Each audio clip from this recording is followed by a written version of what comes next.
एक गांव में जगदीश अपनी पत्नी रीमा और बेटी रूपा के साथ रहता था। जगदीश बहुत ज्यादा गरीब था और मजदूरी करके अपने परिवार का गुजारा करता था। वहीं रूपा अब जवान हो चुकी थी, जिस वजह से जगदीश उसकी शादी के लिए काफी परेशान रहता था। और एक दिन रीमा ने कहा, अजी हमारी बेटी अब जवान हो गई है, हमें उसके लिए लड़का ढूंढना चाहिए। हाँ, तुम कहे तो वैसे बिल्कुल ठीक ही रही हो रीमा। मैं रूपा के लिए लड़का देख रहा हूँ, पर क्या कहें, दहेज बहुत लग रहा है। अब कुछ समझ नहीं आता कि करें तो करें का। अजी पर शादी तो करनी ही पड़ेगी, आज के समय में दहेज बहुत ज्यादा लेते हैं। हाँ हाँ हाँ, तुमने ठीक कहा। पर चलो तुम चिंता न करो, हम दहेज का भी इंतजाम कहीं न कहीं से कर ही लेंगे। हाँ। इसके बाद जगदीश वहाँ से मजदूरी करने चला गया। वहीं रूपा खाना बना रही थी, तभी उसकी माँ ने कहा, अरे बेटी रूपा, मैं थोड़ा गांव में घूमने जा रही हूँ, तब तक तुम घर का सारा काम कर लेना। हाँ हाँ, आप गांव में घूम आइए, मैं तब तक सारा काम कर लेती हूँ। यह सुनकर रीमा वहाँ से चली गई। घर से आने के बाद वह गांव में इधर उधर घूमने लगी। तभी उसे विमला दिखाई दी। विमला ने जब रीमा को देखा तो कहा, अरे रीमा, कहाँ घूम रही हो गांव में? अरे कहीं नहीं बहन, बस ऐसे ही। तुम बताओ, तुम कहाँ जा रही हो? अरे मैं तो बाजार जा रही थी सामान लेने के लिए। वैसे तुम्हारी बेटी अब शादी लायक हो गई है, तो तुम्हें अपनी बेटी की शादी करनी चाहिए। हाँ हाँ, तुम सही कह रही हो, पर उसके लिए कोई लड़का नहीं मिल रहा है। अरे लड़का नहीं मिल रहा? मुझे बता दिया होता, मेरी जान पहचान में एक बहुत अच्छा लड़का है। अच्छा ऐसी बात है तो तुम मुझे बता दो, तो मैं अपने पति से इस बारे में बात करूंगी।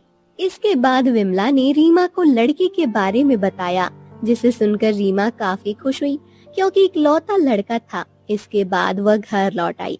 अब रीमा को रूपा ने इतना खुश देखा तो कहा, क्या हुआ माँ, आप बहुत ज्यादा खुश लग रही हैं। हाँ हाँ बेटी, मुझे तुम्हारे लिए लड़का मिल गया है। यह सुनकर रूपा भी काफी खुश हुई।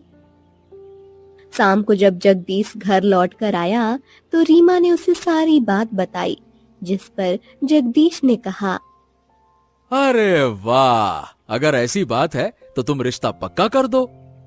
अजी रिश्ता तो पक्का हो जाएगा, पर दहेज के लिए पैसे कहाँ से आएंगे? अरे तुम काहे चिंता कर रही हो, हमने सब कुछ सोच लिया है। मुखिया जी से पैसे उधार ले लेंगे, बाद में चुका देंगे। अजी मुखिया जी पैसे उधार देंगे क्या? अरे काहे नहीं देंगे, मैं बात करके देखूंगा, जरूर दे देंगे, तुम चिंता ना करो।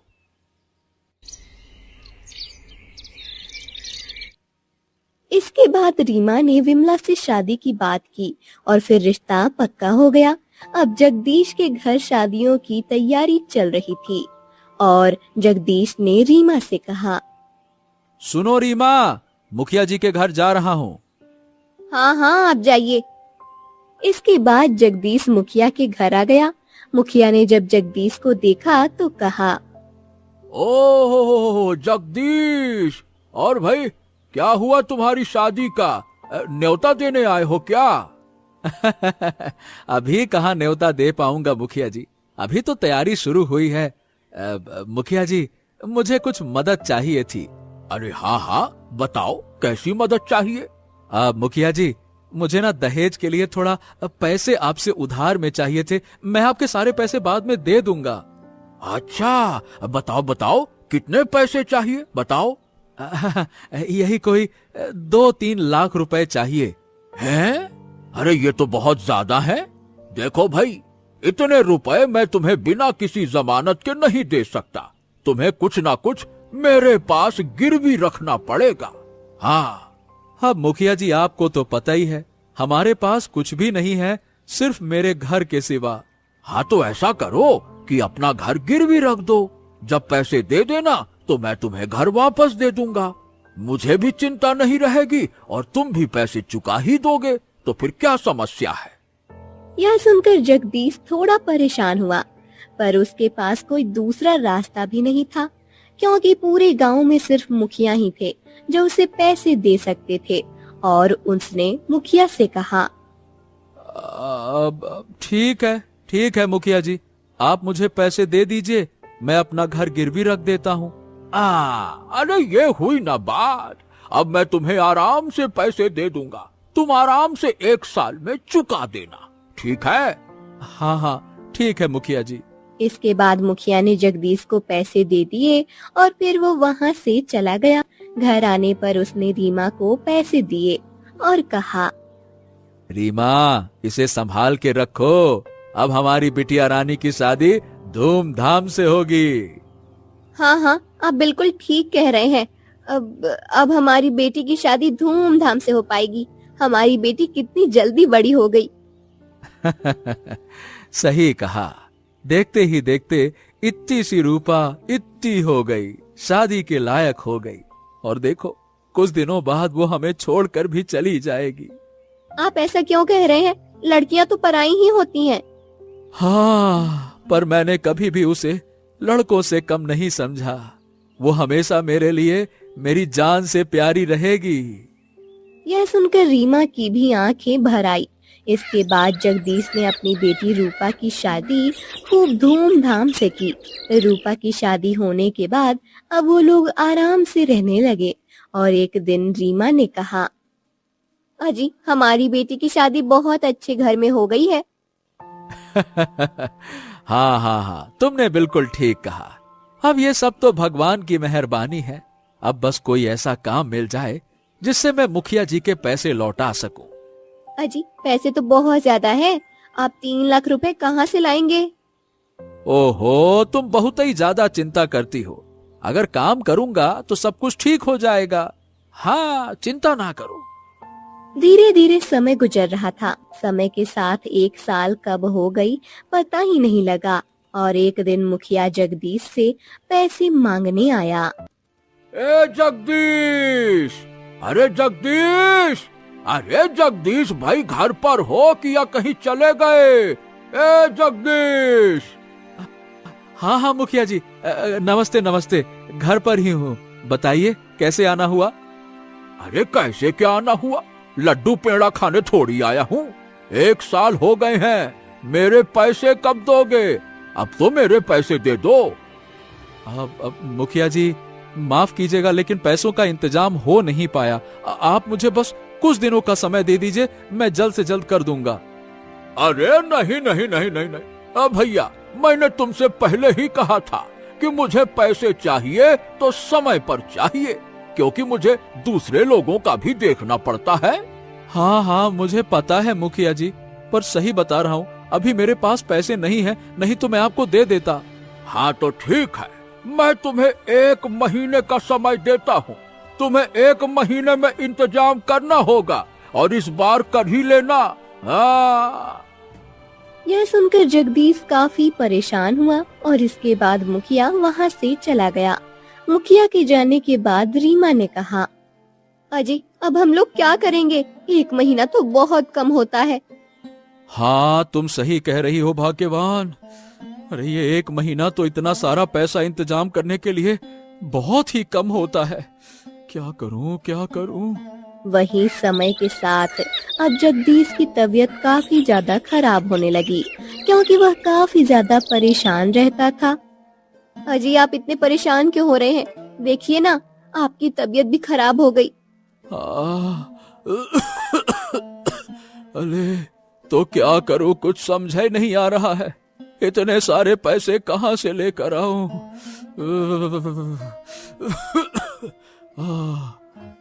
अजी कुछ न कुछ तो करना ही पड़ेगा, वरना मुखिया हमें चैन से नहीं रहने देगा। हाँ कह तो तुम बिल्कुल ठीक रही हो। अब हमारे पास एक ही रास्ता बचा है। वो क्या रास्ता है? हाँ यही कि मुखिया हमसे हमारा ये घर ले ले। ये आप क्या कह रहे हैं? अगर मुखिया घर ले लेगा तो फिर हम लोग कहाँ रहेंगे? अभी वह लोग बात कर ही रहे थे, तभी वहाँ मुखिया आ गया और बोला, हाँ तो क्या हुआ जगदीश, बड़े परेशान लग रहे हो भैया? पैसों का इंतजाम हुआ कि नहीं हुआ? हो ही गया होगा, है ना? अब नहीं मुखिया जी, पैसों का इंतजाम नहीं हो पाया। अच्छी बात है जो नहीं हो पाया, तो कोई बात नहीं। चलो अब अपना घर खाली कर दो और कहीं और जाकर रहो, क्योंकि अब मैं तुम्हारा घर ले रहा हूँ। चलो खाली कर दो जल्दी से, चलो चलो चलो। ये आप क्या कह रहे हैं मुखिया जी? आप देख नहीं रहे मेरे पति की हालत कितनी ज्यादा खराब है?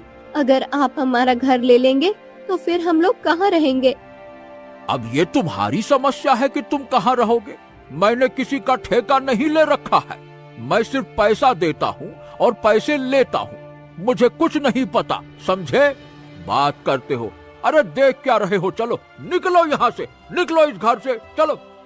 यह सुनकर वह लोग काफी ज्यादा दुखी हुए और जगदीश ने कहा, हाँ, हमें ये घर छोड़ना ही पड़ेगा रीमा, क्योंकि मैंने मुखिया जी के पास में घर गिरवी रख दिया था पैसे लेने के बदले में।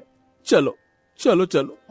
यह सुनकर रीमा भी काफी दुखी हुई और इसके बाद उन्होंने घर को छोड़ दिया और वो लोग गांव में इधर उधर भटकने लगे।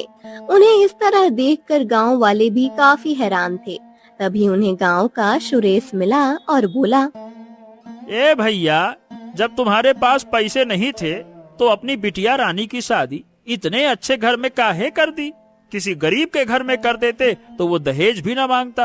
हाँ, अरे नहीं नहीं भैया, मेरी इकलौती बेटी थी, उसकी शादी मैं गरीब घर में कैसे कर देता? और वैसे भी गरीब घर में करते तब भी दहेज तो देना ही पड़ता ना। आज के समय में सब दहेज लेते हैं, चाहे गरीब हो चाहे अमीर। हाँ, वैसे ये बात तो है भैया, लेकिन पर इतना नहीं लेते ना जितना कि तुमने मुखिया जी से पैसे उधार लेकर दिए हैं। अब देखा ना, मुखिया ने तो तुम्हें तुम्हारे ही घर से बाहर निकाल दिया। बताओ कहाँ जाओगे अब? अरे कहीं भी चले जाएंगे, जहाँ भगवान ले जाएगा वहाँ चले जाएंगे, पर हाँ, हम किसी पर बोझ नहीं बनेंगे। यह सुनकर सुरेश ने कुछ नहीं कहा और वो वहाँ से चला गया। जिस पर रीमा ने कहा, अजय अब हम कहाँ जाएंगे? आपकी भी तबीयत खराब है। अरे तुम मेरी चिंता मत करो, ऐसा करते हैं कि चलो हम लोग जंगल चलते हैं। चलो आ जाओ आ जाओ आ जाओ। जंगल जाकर क्या करेंगे? वहाँ पर तो जंगली जानवर होंगे। मुझे पता है रीमा, पर हमारे पास और दूसरा कोई रास्ता भी तो नहीं है। जंगल में जाकर कहीं न कहीं गुजारा कर लेंगे। चलो आ जाओ। इसके बाद वह लोग जंगल की तरफ चले आए। जंगल में आने के बाद वो लोग एक पेड़ के नीचे बैठ गए, क्योंकि जगदीश की तबीयत काफी खराब हो रही थी। अजी, आपकी तबीयत तो बहुत ज्यादा खराब हो रही है, अब मैं क्या करूं? हाँ, अरे अरे तुम इतनी परेशान क्यों हो रही हो? अरे मुझे कुछ नहीं होगा। हाँ हाँ। अरे कैसे नहीं होगा? आपकी तबीयत बिगड़ती जा रही है। यहाँ कोई है भी नहीं जो हमारी मदद करे। तभी वहाँ पर एक साधु आया। साधु ने जब उन दोनों को इतना परेशान देखा तो कहा, हरिओम हरिओम हरिओम, क्या हो गया इन्हें? मेरे पति की तबीयत बहुत ज्यादा खराब है साधु महाराज, मदद कीजिए। साधु ने जगदीश की तरफ देखा तो उसकी तबीयत काफी खराब थी। इस पर साधु ने अपने कमंडल से गंगा जल निकाला और जगदीश को पिला दिया, जिससे जगदीश की हालत सुधर गई। हाँ हाँ, ये कैसे हुआ साधु महाराज? ये तो चमत्कार हो गया। ये सब मेरी शक्तियों का कमाल है बेटा। वैसे तुम लोग जंगल में क्या कर रहे हो? हाँ, अब हम क्या बताएं आपको साधु महाराज। हमने अपनी बेटी की शादी करने के लिए मुखिया जी से पैसे उधार लिए, पर मुखिया को पैसे ना दे पाने की वजह से मुखिया जी ने हमसे हमारा घर छीन लिया और हम बेघर हो गए। बस इसीलिए जंगल में भटक रहे हैं। अच्छा, तो ऐसी बात है। मनुष्य को अपने कर्म के हिसाब से ही फल मिलते हैं? ये आप क्या कह रहे हैं महाराज? मैंने तो कभी भी किसी का बुरा नहीं किया। अरे जरूरी नहीं कि इसी जन्म के कार्य हो, पिछले जन्म के भी हो सकते हैं, क्योंकि भाग्य में जो लिखा होता है वो कभी नहीं मिटता। पर साधु महाराज, हमें अपना पिछला जन्म तो याद ही नहीं है, क्योंकि हम तो साधारण मनुष्य हैं। आपको तो कुछ पता हो तो बता दीजिए। हाँ हाँ, क्यों नहीं। वैसे तो मुझे सब कुछ पता है, और जो नहीं पता है मैं वो पता लगा भी सकता हूँ। रुको, मैं अभी पता लगाकर बताता हूँ कि तुम लोगों ने क्या किया है।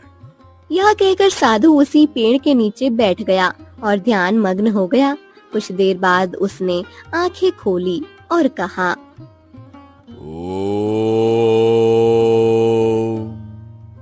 तुम पिछले जन्म में एक बहुत बड़े सेठ थे। तुम लोगों का पैसा खाते थे, जिस वजह से गांव वालों ने तुम्हें बहुत मारा।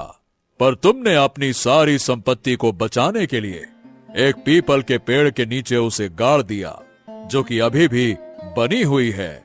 क्या क्या क्या आप सच कह रहे हैं? वो खजाना अभी भी गड़ा हुआ है? हाँ हाँ, वो अभी भी गड़ा हुआ है, और इसीलिए इस जन्म में तुम लोग इतने गरीब पैदा हुए हो। यह सुनकर वह लोग एक दूसरे की तरफ देखने लगे और रीमा ने कहा, महाराज, कोई उपाय नहीं है जिससे हम लोगों को हम अपने पुराने जन्मों से मुक्ति मिल सके? तुम्हारे पुराने जितने भी बुरे कर्म थे वो सब खत्म हो गए। अब तुम्हारे अच्छे कर्म शुरू हुए हैं और अब तुम लोग आराम से अपना जीवन जियोगे। पर कैसे महाराज? अब तो हम लोग बुजुर्ग हो चुके हैं। हम लोगों की कुछ ही दिनों की जिंदगी बची है। हाँ हाँ, पता है, पर तुम्हारे अच्छे कर्मों की वजह से मैं तुम्हें जिंदगी भी वापस दे दूंगा। यह सुनकर वह दोनों काफी हैरान हुए और जगदीश ने कहा, अब क्या आप वाकई में ऐसा कर सकते हैं? पर ऐसा कैसे होगा साधु महाराज? यहाँ से कुछ दूरी पर तुम्हें एक जादुई मैना मिलेगी। जादुई मैना तुम्हें जादुई फल के बारे में बताएगी। अगर तुम वो फल खा लोगे तो तुम लोग फिर से जवान हो जाओगे। जादुई मैना की बात सुनकर जगदीश और रीमा काफी खुश हुए और फिर साधु की आज्ञा पाकर वह लोग जादुई मैना को ढूंढने के लिए जंगल में आगे चल दिए।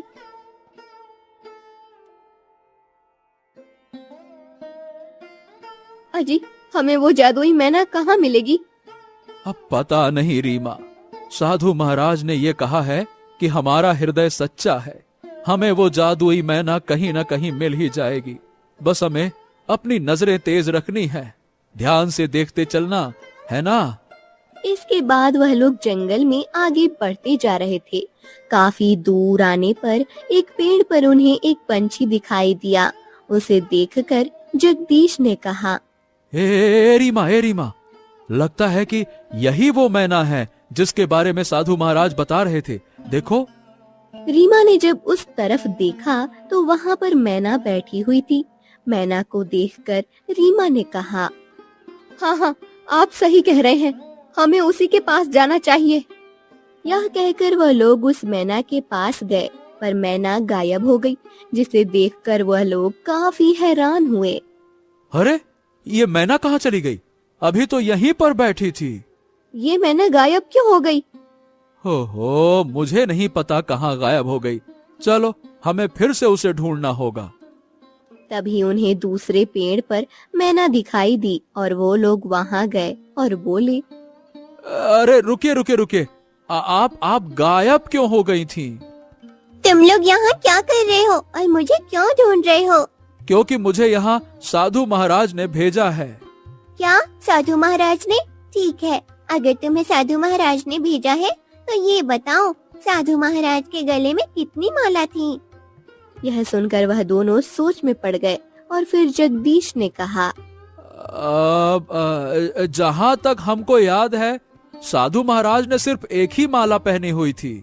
यह सुनकर मैना काफी खुश हुई और बोली, ठीक है, तो तुम्हें साधु महाराज ने ही भेजा है। अब बताओ क्या काम है मुझसे? हमें जादुई फल के बारे में बता दो। जादुई फल का पेड़ कहाँ है? अच्छा, तो तुम्हें जादुई फल का पेड़ चाहिए है? यहाँ से पश्चिम दिशा की तरफ जाओ, वहाँ एक बहुत बड़ा विशाल पेड़ मिलेगा। उस पर लाल रंग का फल होगा, वही जादुई फल है, उसे तुम लोग ले लेना। यह सुनकर वो लोग काफी खुश हुए और पश्चिम दिशा की तरफ चले गए। पश्चिम दिशा की तरफ वह लोग जा रहे थे। काफी दूर आने पर जगदीश ने कहा, हाँ, हे रीमा, मैं काफी ज्यादा थक गया हूँ। बाप रे। हाँ, आप यहाँ पर आराम कर लीजिए, हम लोग आराम से चलेंगे। जगदीश और वह लोग एक पेड़ के नीचे बैठ गए। काफी देर बैठने के बाद जगदीश ने कहा, हाँ चलो रीमा, अब हमें चलना चाहिए क्योंकि शाम होने वाली है। चलो चलो आओ। हाँ हाँ, आप ठीक कह रहे हैं। हाँ देखते हैं क्या होता है, पर मुझे नहीं लगता कि ऐसा कोई पेड़ होगा, क्योंकि साधु महाराज वो काम बता रहे हैं जो नामुमकिन है भाई। अजी आप ऐसा क्यों कह रहे हैं? वह साधु हैं, उन्हें सब कुछ पता है। इसके बाद वह लोग फिर आगे चल दिए। काफी दूर आने पर अचानक से उन्हें एक बड़ा सा पेड़ दिखाई दिया। उस बड़े से पेड़ को देखकर जगदीश ने कहा, अरे बाप रे बाप, ए रीमा, ये तो बहुत ही बड़ा पेड़ है। क्या साधु महाराज इसी पेड़ की बात कर रहे थे क्या? रीमा ने जब इतने बड़े पेड़ को देखा तो वो भी काफी ज्यादा हैरान हो गई। हाँ हाँ, आप बिल्कुल ठीक कह रहे हैं। मुझे तो यकीन ही नहीं हो रहा, इतना विशाल पेड़ भी होते हैं। इसके बाद वह लोग उस पेड़ के पास गए। पेड़ पर लाल रंग के फल लगे हुए थे, जिस पर रीमा ने कहा, अजी क्या यही जादुई फल है? हाँ हाँ हाँ हाँ हाँ, साधु महाराज ने यही रंग बताया था। इसके बाद उन दोनों ने जादुई फल को तोड़ लिया। जादुई फल को तोड़ते ही उन्होंने जैसे ही जादुई फल को खाया तो वह लोग चमत्कारी रूप से जवान हो गए, जिसे देखकर रीमा और जगदीश काफी हैरान हुए। अजी मैं तो फिर से जवान हो गई। हाँ मैं भी जवान हो गया। ऐसा लग रहा है कि जैसे हम लोग 30-30 बरस के हो गए हो। क्यों रीमा? अरे वाह, तुम तो बड़ी खूबसूरत लग रही हो। आप सही कह रहे हो। अब तो हमारी बेटी हमें बिल्कुल भी नहीं पहचान पाएगी। अब चलिए हम लोग अपना खजाना ढूंढ लेते हैं। पर रीमा, वो पीपल का पेड़ कहाँ है? मतलब हम किस तरह से पता लगाएंगे कि पीपल का पेड़ किस तरफ है? क्योंकि साधु महाराज ने तो सिर्फ पेड़ बताया है। ये भी आप ठीक कह रहे हैं, पर हम लोग इस तरह हार नहीं मान सकते, क्योंकि साधु महाराज की कृपा से हम लोग जवान तो हो ही गए हैं। ये तुमने ठीक कहा, पर अगर कोई इशारा मिल जाता तो हम लोग उस पेड़ तक आराम से पहुंच सकते थे। तभी वहाँ पर एक सुनहरे रंग का हिरन आया। हिरन को देखकर जगदीश ने कहा, अरे ये तो सुनहरे रंग का हिरण है। ये कहाँ जा रहा है? मुझे क्या पता ये कहाँ जा रहा है। मुझे ऐसा क्यों लग रहा है कि ये हिरण हमको ही लेने आया है। ये आप क्या कह रहे हैं? ऐसा कुछ भी नहीं है। अरे तो रीमा, इसके पीछे जाने में हर्ज क्या है? चलो हम लोग इसके पीछे ही चलते हैं। अरे चलो चलो चलो, आ जाओ आ जाओ आ जाओ। इसके बाद जगदीश और रीमा सुनहरे हिरन के पीछे पीछे चले गए। सुनहरा हिरन उन्हें जंगल में काफी अंदर लेकर जा रहा था, जिसे देखकर वह लोग काफी ज्यादा हैरान हो रहे थे। अजी ये हमें इतने अंदर कहाँ लेकर जा रहा है? रीमा, साधु महाराज ने बताया था कि हम लोगों ने पिछले जन्म में जंगल के अंदर ही खजाना छिपाया था। ये हमें जरूर वहीं लेकर जा रहा होगा। चलो आ जाओ। और तभी हिरन रुक गया। जब उन लोगों ने सामने देखा तो एक पीपल का पेड़ था।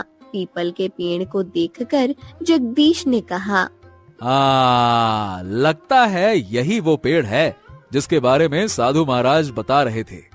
वही हिरन वहाँ से अचानक से गायब हो गया, जिसे देखकर वह लोग काफी हैरान हुए। अजी ये हिरन कहाँ चला गया? कहीं ऐसा तो नहीं साधु महाराज ने हमारी मदद के लिए हिरन को भेजा हो? हाँ हाँ हाँ, तुम बिल्कुल सही कह रही हो। हम लोगों ने अभी साधु महाराज को याद किया था, शायद ये उन्हीं की माया हो। इसके बाद उन्होंने पीपल के नीचे खुदाई शुरू कर दी। काफी देर खोदने के बाद उन्हें वहाँ पर सोने चांदी से भरे मटके मिले, जिन्हें देखकर वह लोग काफी खुश हो गए। इतना सारा सोना चांदी, हमें तो पता ही नहीं था। पिछले जन्म में आप इतने अमीर थे। बाप रे बाप, मुझे भी नहीं पता था रीमा। ये तो साधु महाराज की कृपा है जो उन्होंने हमें बता दिया। अजी अब हमें इन सब को लेकर वापस से अपने गांव चलना चाहिए। हाँ हाँ हाँ, तुम बिल्कुल ठीक कह रही हो। वैसे भी रात होने वाली है, पर इससे पहले हमें साधु महाराज का धन्यवाद भी करना चाहिए। ये भी आप बिल्कुल सही कह रहे हैं, क्योंकि साधु महाराज की कृपा से ही हम लोग फिर से जवान हो पाए हैं और हमें इतना धन दौलत मिल पाया है। इसके बाद वह लोग साधु के पास आ गए।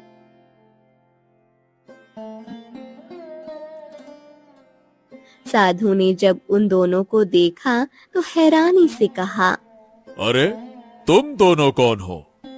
प्रणाम साधु महाराज, आपने हमें पहचाना नहीं? हम वही हैं जिसे आपने जादुई फल के बारे में बताया था।